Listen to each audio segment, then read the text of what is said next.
كرة صعبة. رياض عنده الكرة الآن، يلعبها ناحية عوار. حسام للرياض، لرياض خطيرة، جول رياض وحسام، جول.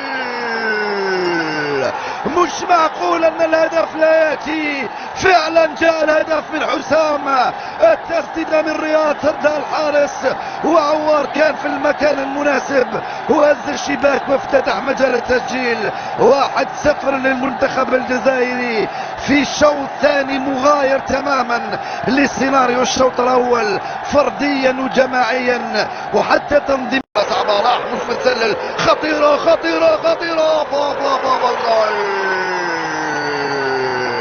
امين دويلي، جول. الهدف الثاني للمنتخب الجزائري. اوف، في الوقت بدل الضايع من عمر المباراة. جويلي يقول ياسين بنزيا هكذا تسجل الاهداف. جويلي يقول ايضا لسعيد بن رحمة هكذا تسجل